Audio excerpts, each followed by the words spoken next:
पुंडलिक वरदारी विठ्ठल श्री ज्ञानदेव तुकाराम पंढरीनाथ भगवान की जय। गोपाल कृष्ण भगवान की जय। प्रभो रामचंद्र भगवान की जय। श्री राम भक्त हनुमान की जय। श्री गुरुदेव दत्त वासुदेव हरि जय जय। श्री रघुवीर समर्थ करता एकची श्री रघुनंदन। अलंकापुरी पुण्यभूमी पवित्र तिथी नांदितो ज्ञानराज सुपात्र। तया आठविता महापुण्य राशी तया आठविता महापुण्य राशी। नमस्कार माझा श्री सद्गुरु ज्ञानेश्वरासी। सहजती सिंधुर्वदनो देव यत्पाद पंकज स्मरणम वासर्मनिरीवतम सरसी नाशयति विघ्नम। या कुंदेंदु तुषारहार धवला या शुभ्र वस्त्रावृता या विनावरदंड मंडित करा या श्वेत पद्मासना या ब्रह्माच्युत शंकर प्रभृती वीरदेवे सदा वंदिता समपातो सरस्वती भगवती निशीस गाड्या पहम। मुखम करोति वाचालम पंगुलंग यते गिरिम यत कृपातम वंदे परमानंद माधवम।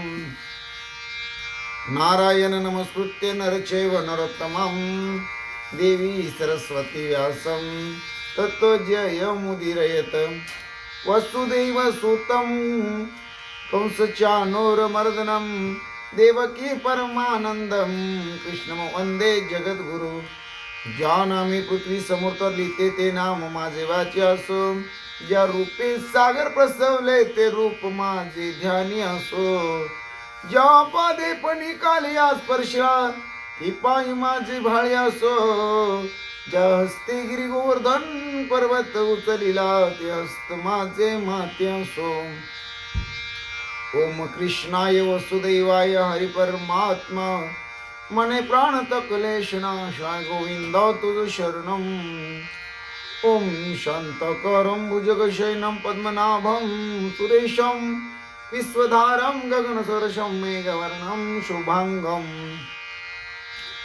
लक्ष्मीकान्तं कमलनयनं योगविद्यार्थगम्यं वन्दे विष्णुभवभयहर सर्वलोकीकनाथं।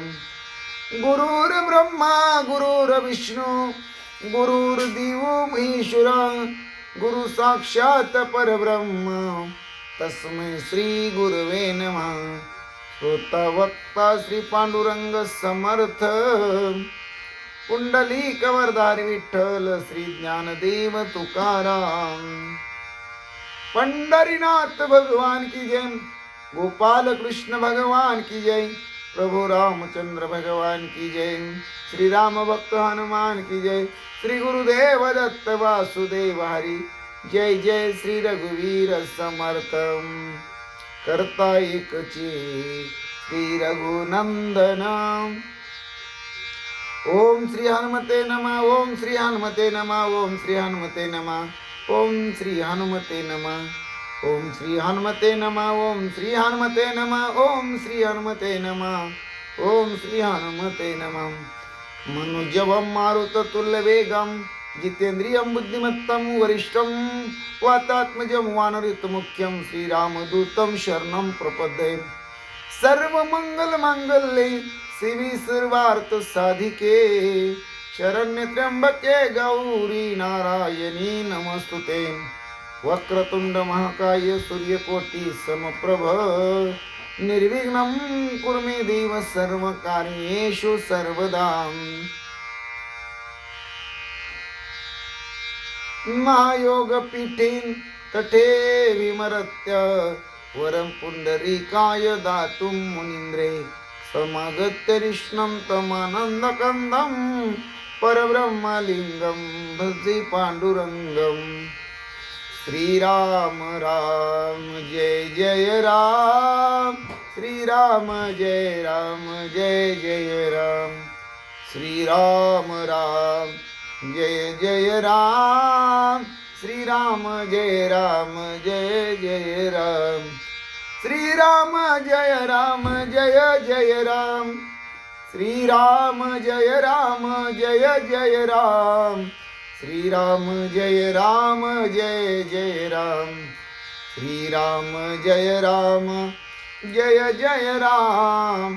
श्रीराम जय राम जय जय राम. श्रीराम जय राम जय जय राम.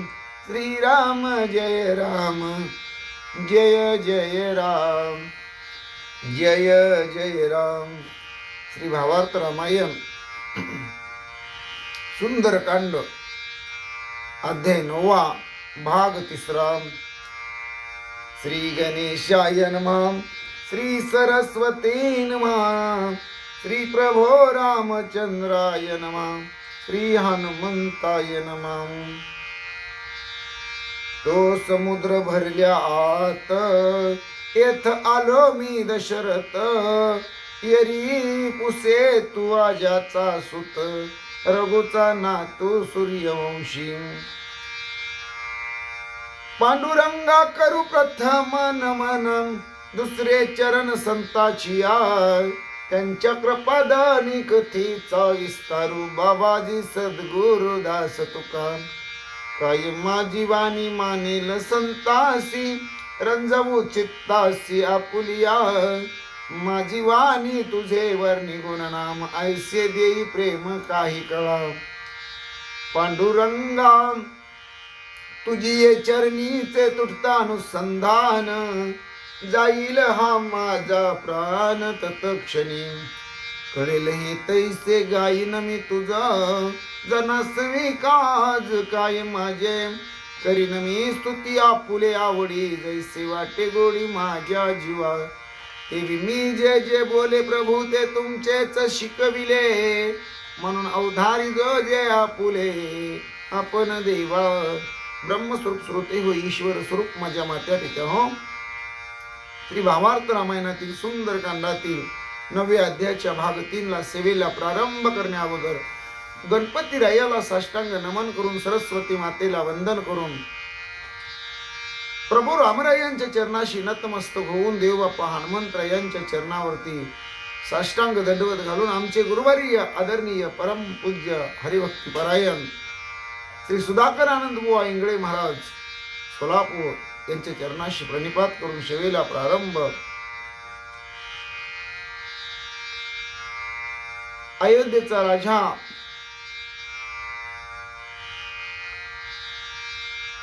दशरथ. या दशरथ राजाच्या लग्नामध्येच लंकेचा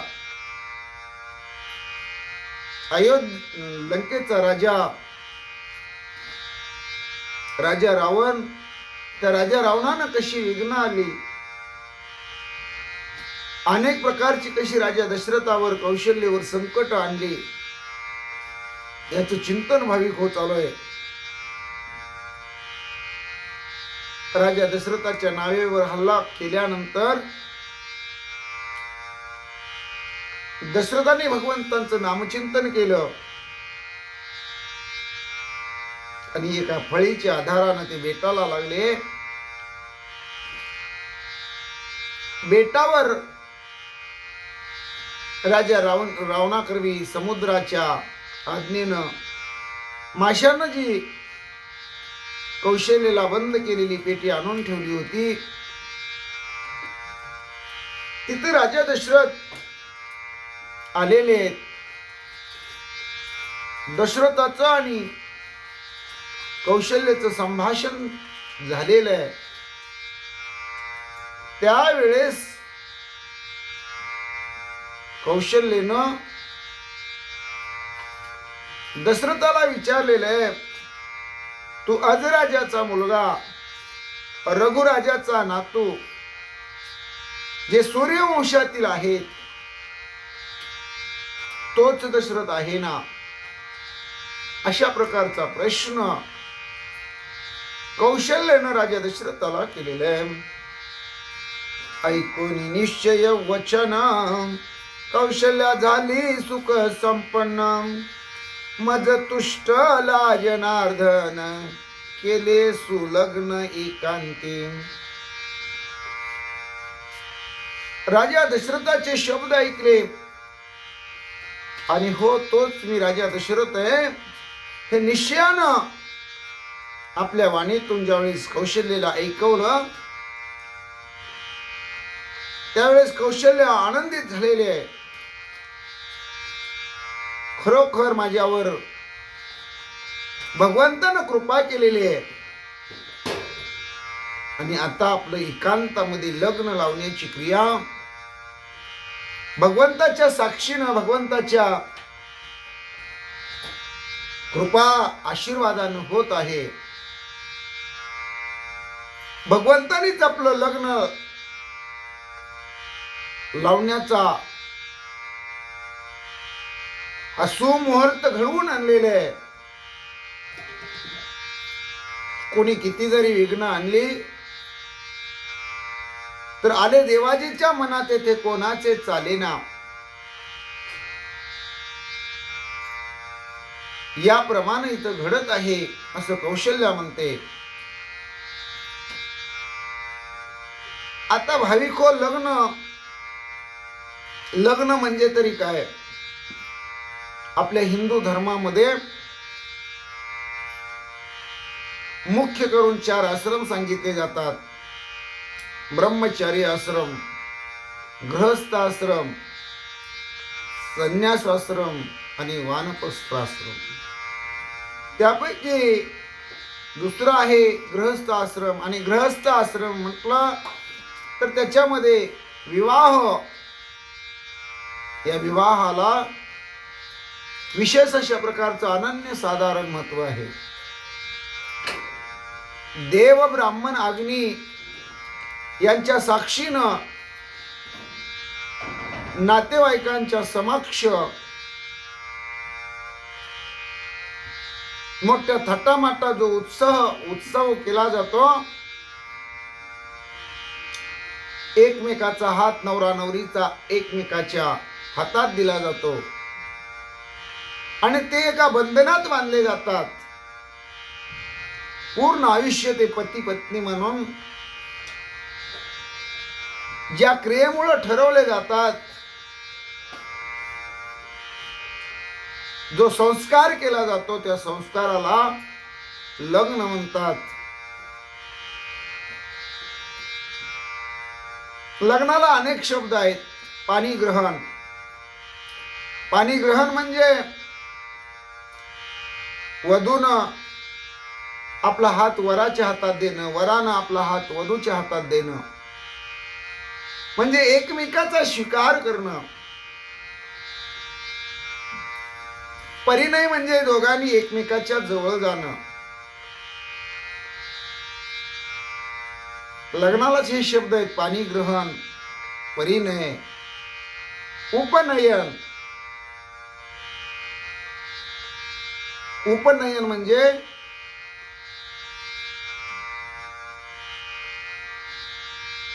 दोघांनी एकमेकाच्या जवळ जाणं आणि परिणय म्हणजे दोघांनी अग्निभोवती प्रदक्षिणा घालणं. यालाच गाठ विवाह किंवा लग्न किंवा शुभमंगल सावधान असं म्हटलं जातं. हिंदू धर्मामध्ये मुख्य करून 16 संस्कार सांगितले जातात. त्याच्यापैकी लग्न हा 15वा संस्कार आहे भाविको. पहिला संस्कार आहे गर्भाधान, दुसरा संस्कार आहे कुसंवान, तिसरा संस्कार आहे अनवलोभन, चौथा संस्कार आहे सीमंतोनयन, पाचवा संस्कार आहे जातकर्म, 6वा संस्कार आहे नामकरण, 7वा संस्कार आहे सूर्यावलोकन, 8वा संस्कार आहे निष्क्रमण, 9वा संस्कार आहे अन्नप्राशन, 10वा संस्कार आहे वर्धापन, 11वा संस्कार आहे चुडाकर्म, 12वा संस्कार आहे उपनयन, 13वा संस्कार आहे समावर्तन.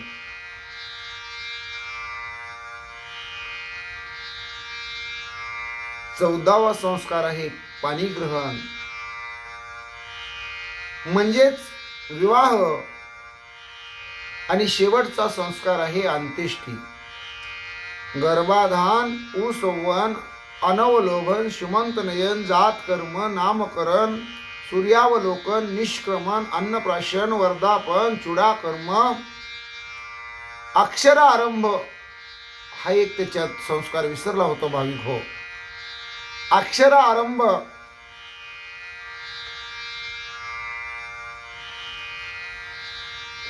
हा 12वा संस्कार आहे. उपनयन हा 13वा संस्कार आहे. समावर्तन हा 14वा संस्कार आहे. विवाह हा 15वा संस्कार आहे. आणि अंत्येष्टी हा 16वा संस्कार आहे.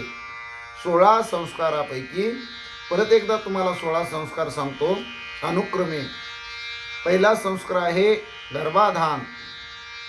दुसरा संस्कार आहे कुसंवन. तिसरा संस्कार आहे अनवलोभन. चौथा संस्कार आहे शुमंत नयन. पाचवा संस्कार आहे जातकर्म. सहावा संस्कार आहे नामकरण. सातवा संस्कार आहे सूर्यावलोकन. आठवा संस्कार आहे निष्क्रमण. नववा संस्कार आहे अन्नप्राशन. 10वा संस्कार आहे वर्धापन. 11वा संस्कार आहे चुडाकर्म. 12वा संस्कार आहे अक्षरारंभ. 13वा संस्कार आहे उपनयन. 14वा संस्कार आहे समावर्तन. 15वा संस्कार आहे विवाह. त्यालाच पाणीग्रहण, लग्न, गाठविवाह, परिणय, उपनयन असं म्हटलं जातं. आणि शेवटचा संस्कार आहे 16वा अंत्येष्टी. नाही कर्माची खटपट, नाही लौकिक अंतरपाट, नसता लोकी कटकट, लग्न लागले निर्दोष. कौशल्या म्हणते आता एकांतामध्ये कुठल्याही प्रकारची कर्म करायची खटपट करायची गरज नाही. आता कुठल्याही प्रकारचा ठास नाही. सहज अनायाशी भगवंताच्या कृपेनं दोघांचं मनोमिलन झालेले. लग्नामध्ये मनाचं, शरीराचं आणि आत्म्याचं मिलन होतं. दोन्ही एकामेकांमध्ये समरस होतात. आणि आता इथं कुठल्याही प्रकारचा लौकिक अंतरपाठ धरायची गरज नाही.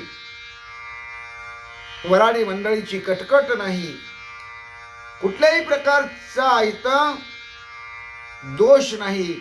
निर्दोष अशा पद्धतीनं आज आपलं लग्न लागतंय.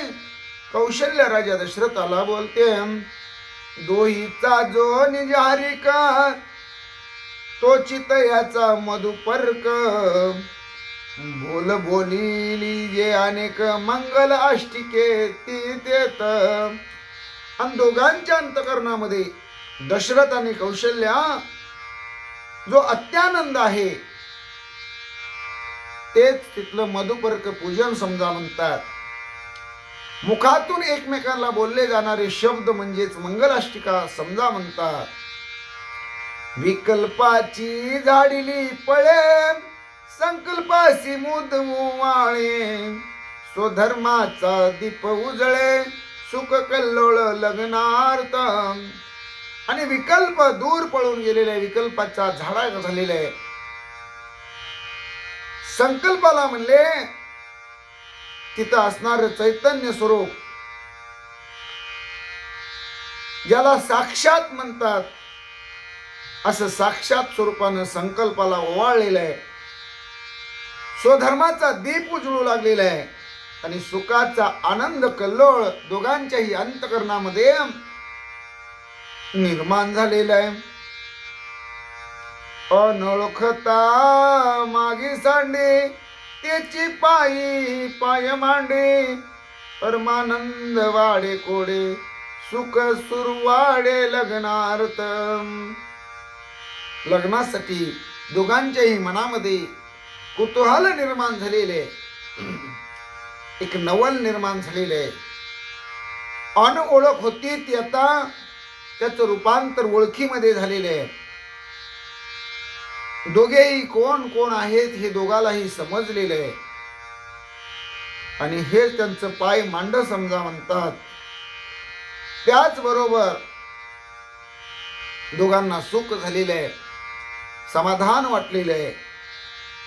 दोघांचेही लग्न लागण्याच्या अगोदर परमानंद झालेला आहे. उद्रा येईल रघुनाथ लग्नी पावला अभिजित, लग्न घटिका पाहे बाश्वत काल सांगत सावधान. आणि या दोघांच्या पोटी पुढं श्रीराम अवताराला येणार आहेत म्हणून सूर्यनारायणानं सुद्धा अभिजित मुहूर्त साधलेला आहे. सूर्यनारायणानं सुद्धा लग्न घटिका जवळ आणलेली आहे. दोहीशी ओळखी होता स्पष्ट सुटून गेला अंतरपाट, ओम पुण्याह वचने श्रेष्ठ मौन निष्ठ हो निठेले. दोघांची ओळखी झाली आणि अनओळखीचा अंतरपाठ फिटून गेला म्हणतात. ओम पुण्याह स्वाहा अशा प्रकारे दोघांनीही मुखातून शब्द काढले आणि दोघही काही काळ मौन निष्ठ झाले, म्हणजे भगवंताचं चिंतन करू लागले. लग्न धरा समुद्र बेटी बोहले त्याची मुख्य पेटी, लग्न लागले उठा उठी द्रष्टा दृष्टी होताची. समुद्रामध्ये जे बेट आहे त्या बेटावर राजा दशरथाचं कौशल्याचं मनोमिलन झालं. दोघांची द्रष्टादृष्ट झाली, एकमेकाची नजर एकमेकाच्या नजरेला भिडली. डोळ्यात डोळं घालून नवरा नवरी एकमेकाला ज्यावेळेस पाहत होती त्यावेळेसच त्यांचं लग्न लागलं नात्रया म्हणतात. आणि तिथला जो बोहला आहे ती मुख्य म्हणजे पेटी आहे म्हणजे. आणि ताबडतोब दोघांचं लग्न अभिजित मुहूर्तावर तिथं लागलेलं आहे. म्हटले या परी कौशल्यने निज कांता लग्नी वरिला दशरथ, या परी कौशल्यने निज कांत लग्नी वरिला दशरथ. पुढील कथेचा अर्थार्थ आश्चर्यार्थ अवधारा. आणि अशा पद्धतीनं कौशल्यानं आपला पती म्हणून राजा दशरथाला वरलेलं आहे. राजा दशरथानं आपली वधू आपली नवरी म्हणून कौशल्याला मान्य केलेलं आहे. अशा प्रकारे दोघांचं पाणी ग्रहण इथं झालेलं आहे. एकमेकाच्या हातात हात दोघांनी दिलेला आहे. पुढील जी कथा आहे त्या कथेचा जो भावार्थ आहे श्रोते मंडळी हो तुम्ही सावधानतेने ऐका म्हणतात. कौशल्य आणि दशरथ दोघे बैसली पेटी आत, फळे पक्वान्य भक्षित जळ प्राशित स्वानंदे. कौशल्य आणि दशरथ दोघं त्या पेटीमध्ये बसले. त्या पेटीमध्ये पूर्वत ठेवण्यात आलेली सुमधुर फळं, गोड गोड स्वादिष्ट रुचकर फळ यांचा आस्वाद नवरा नवरी घेऊ लागलेले. थंडगार पाणी, ते पाणी प्राशन करू लागलेले आहेत. कौशल्या पुष्य दशरथाशी पुढे निर्गती आमुची कैशी, राजा सांगे कौशल्येशी राम नामेशी आमा मुक्ती. कौशल्या पुढं राजा दशरथाला विचारू लागलेले. आता आपण म्हणले समुद्राच्या मध्ये म्हणले या बेटावर आहे, आता इथून आपली सुटका कशी होईल, पुढं काय निर्गती लागेल. त्यावेळेस राजा दशरथ म्हणतात काही अडचण नाही म्हणले, फक्त भगवंताचं नामचिंतन करायचं, रामनाम मुखामध्ये घ्यायचं. रामरायाचं नाव घेतल्यामुळं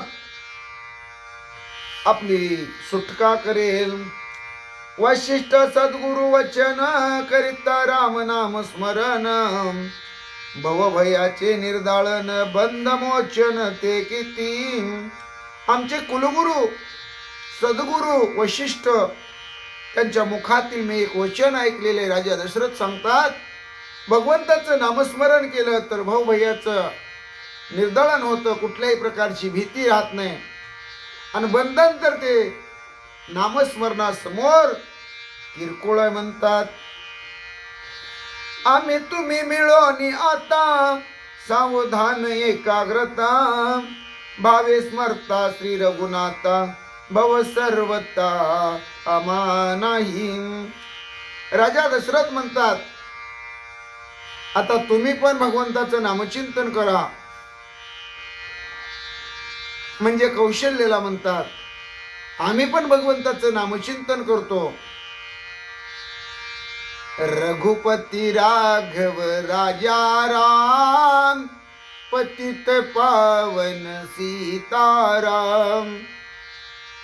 रघुपती राघव राजा राम पतित पावन सीताराम. सीताराम जय सीताराम, सीताराम जय सीताराम. रघुपती राघव राजा राम पतित पावन सीताराम. रघुपती राघव राजा राम पतित पावन सीताराम. ईश्वर अल्लाह तेरे नाम सबको सन्मति दे भगवान. ईश्वर अल्लाह तेरे नाम सबको सम्मति दे भगवान. रघुपति राघव राजा राम पतित पावन सीताराम.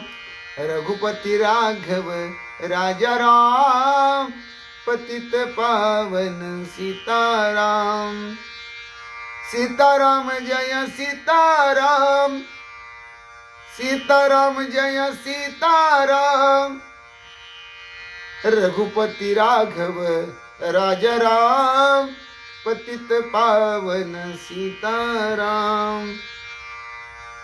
आणि खरोखर तुम्ही आम्ही सुद्धा सांगणारे, वाचणारे, ऐकणारे भाविक भक्त, राम भक्त यांनी भगवंताचं नामचिंतन वेळोवेळी केलं पाहिजे, असा नात्रयांचा अट्ठास आहे. पृथ्वी बुडावया हडबडे आकाश तुटोनिया पडे तरी नाम स्मरत्याकडे भय बापुडे केवी निघे. जरी पृथ्वी हडबडू लागली, रसा तळाला चालली, आकाश तुटून खाली पडू लागलं, तरी नामस्मरणा वाचून आपण राहायचं नाही. नामस्मरणापासून आपण दूर जायचं नाही. सतत भगवंताचं नामचिंतन करायचं, नामस्मरण करायचं. आणि मग आपली अशी अवस्था असेल, जै आकाश वर पडो पाहे ब्रह्मगोळ भंगा जाये वडवा नळ त्रिभुवन पाहे तरीच तुझीच वाट पाहे गा विठोबा.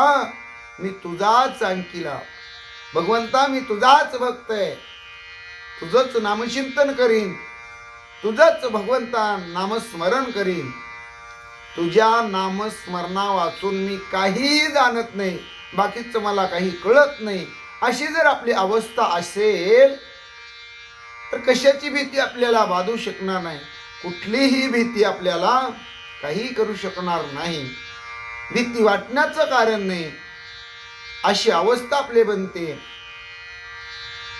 ऐकता राम नाम गोष्टी विघ्ने पळती बारा वाटी. भिवू नको गोरटी सुख संतुष्टी श्रीरामे.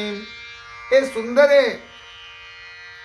हे कांते, हे गोरटे, हे कौशल्य, तू अजिबात भिवू नको म्हणले. फक्त तू भगवंताचं राम नामस्मरण कर. नामाच्या चिंतने बारा वाटा पळती विघ्ने. नामाचं चिंतन केलं तर विघ्न जवळ येऊ शकत नाही. आणि श्रीरामाचं नाम एवढं श्रेष्ठ आहे, की त्यामुळं सुख समाधान प्राप्त होतं. उद्रा यावया श्री रघुनाथ निज सामर्थ्य प्रतापवंत प्रवेशला दशरथात नामी भावार्थ तेने त्याशी. पुढे या दोघांच्या पोटी अवताराला येणारे श्री रघुनाथ हे स्वतःच वैभवशाली आहेत, स्वतःच पराक्रमी आहेत, शूर आहेत, वीर आहेत, धीर आहेत, सामर्थ्यवंत आहेत, प्रतापवंत आहेत. आणि त्यांनीच आत्मारूपानं बुद्धिरूपानं राजा दशरथामध्ये आत प्रवेश केलेला आहे. आणि त्यामुळं राजा दशरथाच्या मुखातून नामस्मरण बाहेर पडू लागलेलं आहे. ऐसी दोघे करी त्या गोष्टी मीना जिनोनी हाटी दोघा सहित घेऊनी पेटी उठा उठी निघाला. हे दोघं पेटीमध्ये बसलेले, आतमध्ये फळं खाताना पाणी पिताना नामस्मरण कसं करायचं याची आपल्या वाणीतून प्रकटता करत आहेत. एवढ्यामध्ये ज्या माशाच्या ताब्यात समुद्रानं पेटी दिली होती, त्या बेटावर ज्या माशानं समुद्रात पेटी आणून ठेवली होती आणि तिमी नावाच्या माशाबरोबर तो मासा युद्ध करायला गेला होता, त्या तिमी नावाच्या माशाबरोबर युद्ध केलं. युद्ध करून संग्रामामध्ये जिंकून मासा परत त्या बेटा जवळ आला आणि कौशल्य आणि राजा दशरथ आतमध्ये बसलेली पेटी त्यानं आपल्या मुखामध्ये धरली आणि तो ताबडतोब समुद्रामध्ये निघाला. ब्रह्मयासी पुसी रावण कौशल्या लग्न समय कोण आजीचे होते संधान लागले लग्न दशरथाशी. ब्रह्मदेव, त्या ब्रह्मदेवाला राजा रावण पाचारण करतो आणि ब्रह्मदेवाला पूर्वी सांगितलेलं कथानक ऐकवतो. ब्रह्मदेवा, तुम्ही म्हटला होता की अमुक दिवशी म्हणजे आजच्या दिवशी राजा दशरथाचं आणि कौशल्याचं लग्न लागणार आहे. मग त्याचा अनुसंधान कसं जोडायचं म्हणले. आज कुठं लग्न लागलंय राजा दशरथाचं आणि कौशल्याचं. कारण राजा रावणाला माहित होतं कौशल्या पेटीत घालून मी समुद्राच्या हवाली केलेली आहे. समुद्रानं ती पेटी माशाजवळ देऊन ती बेटावर ठेवलेली आहे. आणि राजा दशरथ कौशल देशाकडे निघाला असताना त्याच्या नावेवर विघ्न करून त्यालाही समुद्रामध्ये बुडवलेले असा भ्रम राजा रावणाचा होता. म्हणून ब्रह्मदेवाला राजा रावण म्हणतो, आजच्या असणाऱ्या सुमुहूर्तावर राजा दशरथाचं कौशल्याचं लग्न होणार होतं, त्याचं काय झालं. ब्रह्मदेव म्हणले, राजा दशरथा, ज्या सुमुहूर्तावर अभिजित मुहूर्तावर त्यांचं लग्न लागणार होतं ते लागलेलं आहे. तू अजिबात काळजी करू नको, त्यांचं लग्न झालेलं आहे. ब्रह्मदेव बोलतात, ऐकोनी ब्रह्म याची मात रावण खदखदा हासत पाहो सत्य लोकनाथ असत्य वदत मज पाशी. ऐकोनी ब्रह्म याची मात रावण खदखदा हसत पाहावो सत्य लोकनाथ असत्य वदत मज पाशी. राजा रावण ब्रह्मदेवाचं बोलणं ऐकून खो खो खो खो हसायला लागला, खदा खदा खदा दात काढायला लागला. वारे म्हटले, ब्रह्मदेव सत्य लोकाचा राजा खरं बोलतो म्हणतात. अरे खरं बोलणाराच आज लबाड बोलायला लागला, मला लबाड सांगायला लागला असं रावण म्हणतो. सत्य लोकी मग असता असत्य मानिशी लंका नाता तरी ब्रह्म लिखितार्था तुझ तत्वता कळले नसे ब्रह्मदेव म्हणतात, मी सत्य लोकाचंच वास्तव्य करणारा अधिपती ब्रह्मदेव आहे. मी नेहमीच खरं बोलतो, काल खरं बोललो, आज खरं बोलतो, उद्याही खरंच बोलेन. आणि माझं जे विधी लिखित आहे, हे विधी लिखित तुला अजून कळलेलं नाही, असं राजा रावणाला ब्रह्मदेव म्हणतात. ब्रह्मलिखित कधीही खोटं ठरत नाही. म्या केला दशरथाचा घात, कौशल्या घातली समुद्रात. आता लग्नी कैचा दशरथ, वचन असत्य न माने. त्यावेळेस राजा रावण म्हणतो, ब्रह्मदेवा, तुम्ही जरूर खरं बोलत असाल, जरूर खरं बोलता, पण आज जे बोलता ते खरं नाही. तुम्ही खोटं बोलता, लबाड बोलता आणि आपला मोठेपणा सांगण्याचा प्रयत्न करता, असं ब्रह्मदेवाला राजा रावण म्हणतो. अहो, मी तर काय केलेलं आहे, कौशल्याला एका पेटीमध्ये घातलेलं आहे, त्या पेटीला कुलूप लावलेलं आहे आणि समुद्राच्या स्वाधीन तिला केलेलं आहे. राजा दशरथ लग्नाला निघालेला असताना राजा दशरथाचा अनेक राक्षस पाठवून घात केलेला आहे आणि त्या दोघांचं लग्न लागलं असं तुम्ही मला सांगता. तीही अगदी वेळेवर लागलं, सुमुहूर्तावर लागलं, अभिजित मुहूर्तावर लागलं. हे कसं शक्य? ब्रह्मदेवाला राजा रावण बोलतो. राजा रावण म्हणतो, असं खोटं बोललेलं आणि रेटून बोललेलं मला नाही पटत ब्रह्मदेवा. जिने मरणे भगवत सत्ता, ते तुझ आली लंका नाता. मनसी म्या मारिले दशरथा, हे तत्वता असत्य होय. ब्रह्मदेव म्हणले, राजा रावणा, जन्माला घालणं आणि मारणं हे तुझ्या हातचा खेळ नाही म्हणले. तुला काय तो पोरखेळ वाटतो का? जन्माला घालायचं काम ब्रह्मदेवाकडे, पालन पोषण विष्णूकडे आणि उच्चाटन करणं, निर्दाळन करणं हे शिवशंकराचं काम आहे. ज्याची त्याची कामं ज्याची त्याला नेमून दिलेले आहेत. ही भगवंताची सत्ता आहे. त्याला जगवायचं का मारायचं? अरे तुझ्या हातात काय राजा रावण आहे म्हणले, पण तू म्हणतो मी या राजा दशरथाला मारलं. तू कसं मारू शकतो म्हणले? राजा रावणा, तूच खोटं बोलतो असं ब्रह्मदेव बोलतात. ऐशी वक्रोक्ती ब्रह्मवचन, ऐकोनी का दशाननम.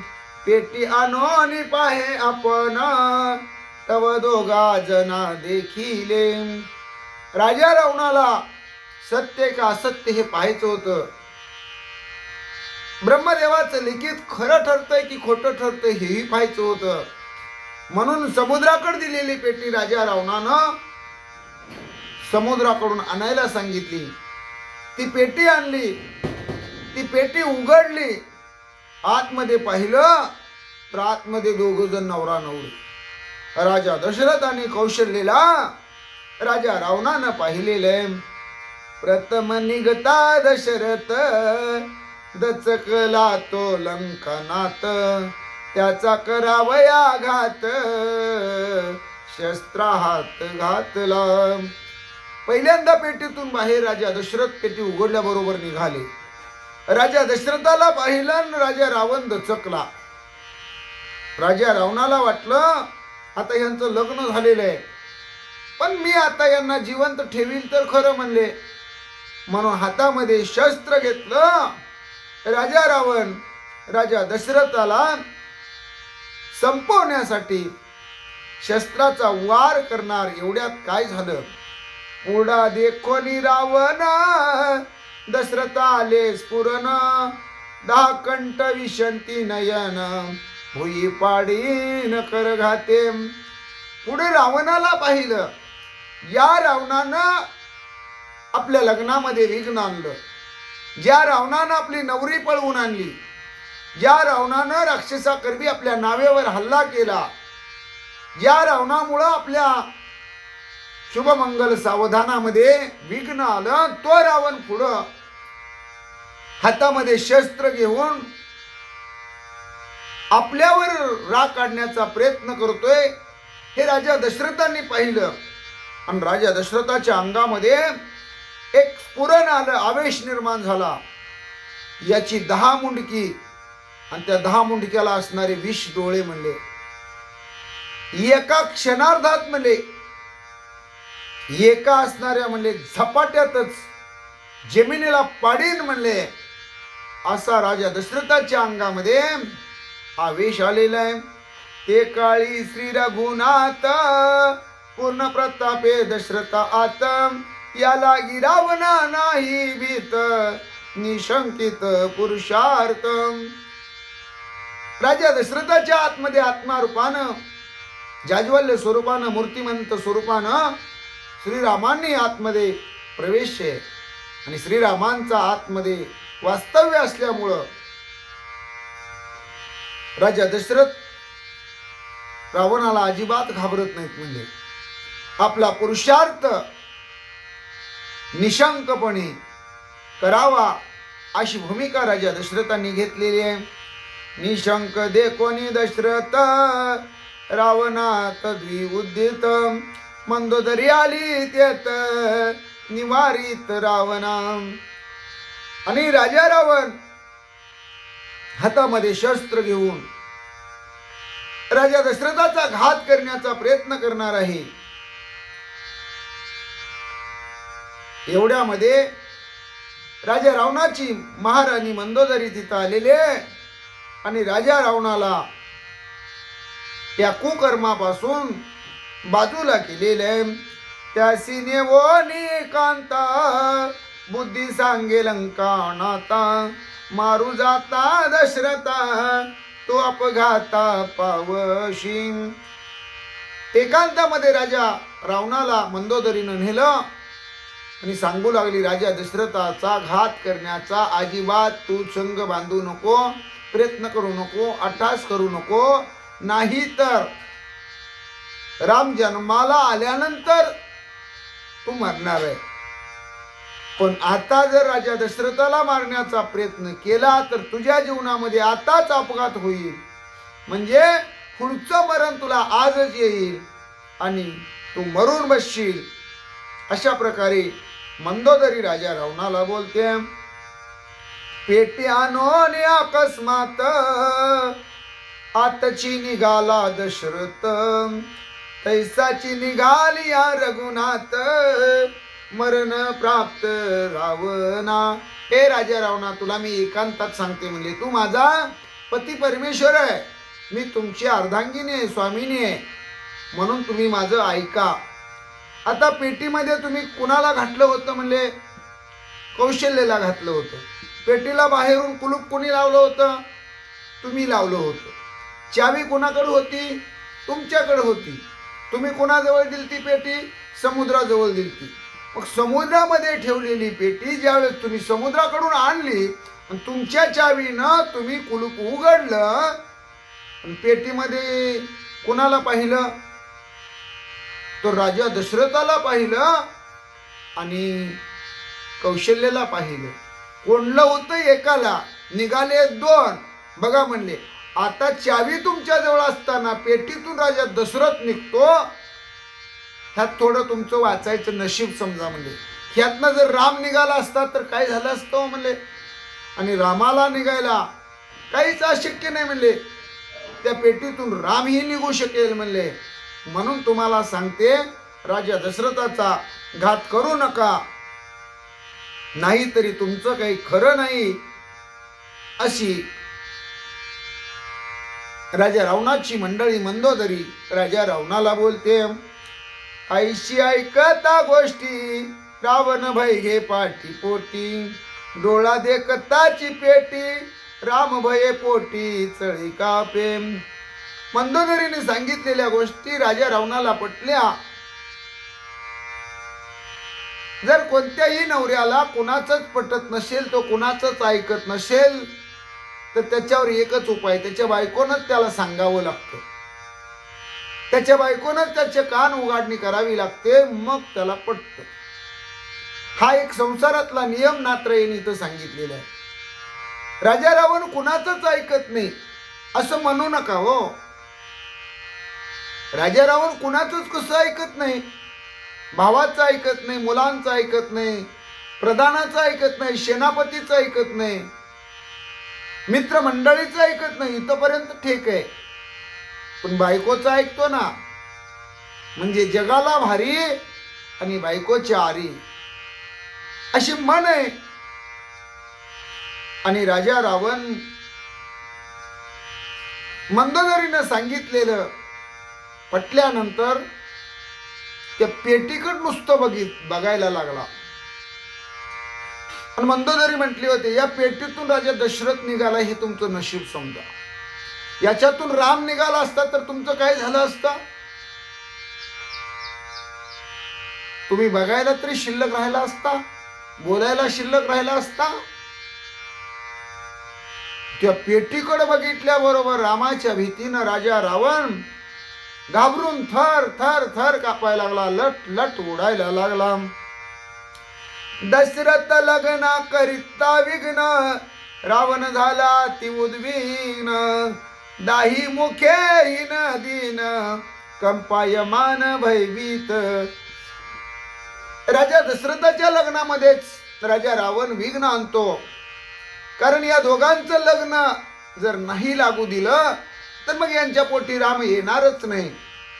आणि मग आपल्याला मारायचं कोण? आपण मरणारच नाही. म्हणजे आपलं मरण किंवा विधिलिखित खोटं ठरवण्यासाठी, आपलं मरण वाचवण्यासाठी राजा रावणानं आटापिटा केला. पण राजा रावणाचं तोंड त्यानं स्वतःच्या हातानं काळं करून घेतलं. राजा रावण अतिशय उद्विग्न झाला, चिंतातूर झाला. त्याची 10च्या 10 तोंड सुकली गेली, हीन दीन दिसू लागला. सगळं अंग थरथर कापू लागलं. रामाच्या भीतीनं राजा रावण खूप घाबरून गेला. बुद्धी सांगितली रावणाशी, काही न चले होणाराशी. कौशल्य सहित दशरथाशी, अयोध्येशी धाडी वेगे. मंदोदरीने सांगितलं, असं चेहरा पाडू नका म्हणले राजेसाहेब. तुम्ही लंकेचा राजा रावण आहे, 14 चौकड्याची आयुष्यगण आहे. तुमचं हित कशात आहे सांगू का म्हणले. या राजा दशरथाला आणि त्याच्या पत्नीला कौशल्याला अयोध्येला पाठवायची सोय करा म्हणजे. तुम्ही त्यांचा घात वगैरे करण्याचा, असा काही अट्टास करण्याचा प्रयत्न करू नका. आणि केला तर तो घाव तुमच्या मुळावरच बसेल म्हणले. म्हणून मी सांगते, मी सूचना करते, राजा दशरथाला आणि कौशल्याला अयोध्येला पाठवा. कौशल्य आणि दशरथासी, मारिता न मारवे आम्हासी. ठेवू नये गालंकेसी, अयोध्येसी धाडवी वेगी. या कौशल्याला राजा दशरथाला संपवण्याचा तुम्ही प्रयत्नही करू शकत नाही म्हणजे. त्यांना मारूही शकत नाही.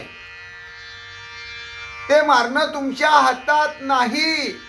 पतिदेवा मंदोदरी म्हणते, तुम्हाला सुखानं जगायचं असेल, 4 दिवस राहायचं असेल तर तुम्ही नीट वागा. नीट वागा म्हणजे या दोघांना पटकन या लंकेत न ठेवता अयोध्येला पाठवा. नाहीतर आता लग्न लागलंय म्हणले आणि तुम्ही यांना पुन्हा लंकेत जर ठेवलं तर राम जन्माला याला काय वेळ लागणार आहे?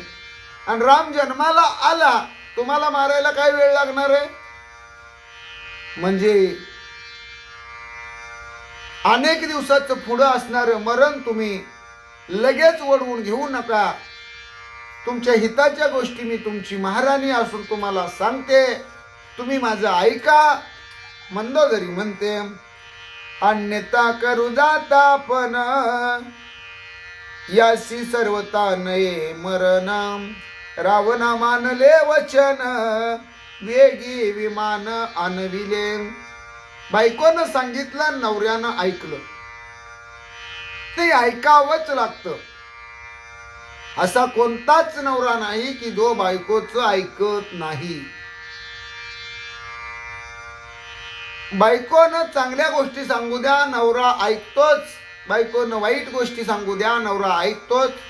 बायकोनं काहीही सांगू द्या, नवरा ऐकतोच. त्याला ऐकावंच लागतं. राजा रावणाची हीच भूमिका आहे. मंदोदरीनं सांगितलं, राजा रावणाला पटलं. आपण या दोघांचं काही वाकडं करू शकत नाही. हे राजा रावणाच्या लक्षात आलं. यांना मारायचं सोडा, यांच्या केसालाही, डोक्याच्या केसालाही धक्का लावू शकत नाही, हे राजा रावणाच्या लक्षात आलं. आणि बायकोचं ऐकून, बायकोनं दिलेल्या सूचनेप्रमाणे, मंदोदरीच्या म्हणण्यानुसार या दोघांना अयोध्येला घालवण्याची तयारी राजा रावणानं जोरात सुरू केली. राजा रावणानं आपल्या दूतांना सांगितलं, सेवकांना सांगितलं, एक विमान आणणारे म्हटले, आणि त्या विमानात बसून या दोघांना अयोध्येला पाठवूया. आणोनी या विमानाशी कौशल्यायुक्त दशरथासी, विमानी बैसोनी दोघासी, अयोध्येसी सोयी धाडी. ताबडतोब विमान आलेलं आहे. विमानामध्ये कौशल्याला आणि दशरथाला, या नवरा नवरीला बसवलेलं आहे. आणि अयोध्येला हे विमान रवाना केलेलं आहे, पाठवलेलं आहे. राजा रावणानं अयोध्याधीश राजा दशरथ आणि त्यांची असणारी महाराणी कौशल्या यांना अयोध्येला पाठवलेलं आहे. राजा बुडाला समुद्रात, अयोध्या नगरी आती आकांत, तव तेथे आला दशरथ, कौशल्य सहित सुलग्न. अयोध्येमध्ये मात्र एक विचित्र अवस्था निर्माण झाली होती. वराडाबरोबर लग्नाला निघालेला, कौशल देशाला आपलं वराड घेऊन चाललेला नवरदेव राजा दशरथ, राक्षसांनी राजा दशरथाच्या नावेवर हल्ला केला. राजा दशरथ समुद्रात बुडून मरण पावला. अशी सगळीकडे वार्ता घरोघरी अयोध्येमध्ये पसरलेली. सगळीकडे दुःखच दुःख चालू होतं. सगळीकडे एकच असणारा आरडाओरडा चालू होता. सगळे रडत होते. आणि एवढ्यामध्ये विमान आलं. विमानामधून कौशल्यासह राजा दशरथ खाली उतरले. दोघांच्या गळ्यामध्ये माळा आहेत. दोघांचं लग्न लागलेलं आहे. सगळ्यांच्या लक्षात आलं. कौशल्य सहित राजा दशरथ अयोध्येत आले आणि सगळ्यांनी पाहिले. राजा आला दे कोणी नगरी, निशाने त्राटिल्या भेरी, गुडिया मखरे घरोघरी, नर नारी आल्हाद. राजा दशरथ सुखरूप आलेले आहे. बरोबर नवरी मुलगी बरोबर आणलेली आहे. दोघांचं लग्न लागलेलं आहे. हार तुरे पुष्पगुच्छ दोघांच्या हातामध्ये आहेत. विमानामधून दोघं खाली उतरलेले आहेत. सगळ्या अयोध्या नगरीनं पाहिलं. घरोघरी आनंदी आनंद झाला. जिकडं तिकडं गुड्या उभ्या केल्या, तोरणं बांधली गेली, सजावट केली. अशा प्रकारे तिथं सगळीकडे आनंद उत्सव साजरा झाला. वाद्य वाजू लागली, निशाणे त्राटले गेले, भेरी वाजू लागल्या आणि घरोघरी आनंदी आनंद उत्सव साजरा होऊ लागला. ऐसा पूर्वीला वृत्तांत, मंदोदरी सांगी साध्यंत, रावणा तू का हो शिभ्रांत, होणारार्थ सुखी नाम. मंदोदरीनं ही सगळी कथा राजा रावणाला सांगितली.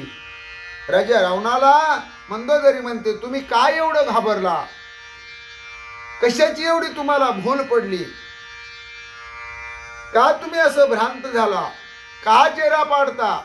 अहो, जे होणार आहे त्याला कुणीही चुकवू शकत नाही. जे होऊन जाणार आहे ते होणारच आहे म्हटले. तुम्ही अजिबात चिंता करू नका. ऐसे शिकवो निरावनाशी, सांडवू सीता प्रलोभासी हाती धरनिया त्यासी निज भुवनासी चालविला. आणि अशोकवनाच्या ठिकाणी सीतामाऊलीचा घात करण्यासाठी आलेला राजा रावण ज्या हातामध्ये तलवार होती ती मंदोदरीनं हातामधून हिसकावून न घेता तलवारीसह हात धरला. राजा रावणाला सीतामाऊलीची हत्या करण्यापासून वाचवलं. पण हत्या होत होती का भाविक हो? राजा रावण सीतामाऊलीला ठार करू शकत होता का? तर याचं सगळं कथानक मंदोदरीनं राजा रावणाला एकांतामध्ये ऐकवलं. आपल्या हातात काय सगळं भगवंताच्या सत्तेनं घडत असतं. वृक्षाचेही पान हाले ज्याची सत्ता राहिली अहंता मग कोटे. करता करविता तो भगवान परमात्मा आहे, आपल्या हातामध्ये काही नाही. अशी कथा मंदोदरीनं राजा रावणाला ऐकवली. आणि राजा रावणाला आपल्या महालाला राजदरबाराला मंदोदरी घेऊन गेलेले. एका जनार्दना शरण कौशल्या दशरथाचे लग्न परम गोड रामायण निरूपण सोये वदवी. आणि अशा प्रकारे हा अध्याय कळसाला आलेले आहे. रामायणाचे कवी करते शांतीब्रह्म एकनाथ महाराज आपल्या सद्गुरूंना शरण जातात. म्हणतात एका जनार्दना शरण. त्यांच्या चरणाशी नतमस्तक होतात. समुद्राच्या आतमध्ये राजा दशरथाचं कौशल्याचं कसं लग्न लागलं याची गोड कथा तुम्हाला रामायणाच्या माध्यमातून मी ऐकवली, सांगितली. त्याचं निरूपण वदवणारा करता करविता माझा गुरु जनार्दन स्वामी आणि माझे भगवान परमात्मा श्रीराम आहेत. मी फक्त निमित्ताला कारणीभूत आहे. पुढच्या अध्यायामध्ये अतिशय गोड कथा आहे. श्रोते मंडळी हो, भाविक भक्त हो, तुम्ही त्याची गोडी चाखा, आनंद घ्या. पुढची कथा ऐकायला तत्पर राहा अशी विनंती करून हा अध्याय नात्र यांनी संपवला. स्वस्ती श्री भावार्थ रामायणे सुंदरकांडे एकाकार टीकायाम दशरथ कौशल्या विवाह कथन नाम 9वा अध्याय गोड. पुंडलिकावर्धि हरि विठ्ठल श्री ज्ञानदेव तुकाराम. पंढरीनाथ भगवान की जय. गोपाल कृष्ण भगवान की जय. प्रभु रामचंद्र भगवान की जय. श्री राम भक्त हनुमान की जय. श्री गुरुदेव दत्त वासुदेव हरि जय जय. श्री रघुवीर समर्थम करता एकची श्री रघुनंदन. जय श्री राम जय जय श्री राम. श्री राम जय राम जय जय राम. जय श्री राम जय जय श्री राम. श्री राम जय राम जय जय राम. केशवा नारायण माधवा गोविंदा विष्णु मधुसूदना त्रिविक्रम वामना श्रीधरा ऋषिकेशा पद्मनाभा दामोदरा संकर्षणा वासुदेवा प्रद्युम्ना अनिरुद्धा पुरुषोत्तमा दोक्षजा नरसिंहा अच्युता जनार्दना उपेंद्र हरिहरा श्रीकृष्णा श्री विठ्ठल पांडुरंगा. केशवा नारायण माधवा गोविंदा विष्णु मधुसूदना त्रिविक्रम वामना श्रीधरा ऋषिकेशा पद्मनाभा दामोदरा संकर्षणा वासुदेवा प्रद्युम्ना अनिरुद्धा पुरुषोत्तमा दोक्षजा नरसिंहा अच्युता जनार्दना उपेंद्र हरिहरा श्रीकृष्णा श्री विठ्ठल पांडुरंगा. श्री विठ्ठल विठ्ठल विठ्ठल विठ्ठल विठ्ठल विठ्ठल विठ्ठल विठ्ठल विठ्ठल विठ्ठल विठ्ठल श्री विठ्ठल विठ्ठल श्री विठ्ठल श्री विठ्ठल श्री विठ्ठल श्री विठ्ठल श्री विठ्ठल विठ्ठल विठ्ठल श्री विठ्ठल श्री विठ्ठल श्री विठ्ठल श्री विठ्ठल विठ्ठल विठ्ठल विठ्ठल विठ्ठल विठ्ठल विठ्ठल विठ्ठल विठ्ठल विठ्ठल विठ्ठल श्री विठ्ठल विठ्ठल श्री विठ्ठल.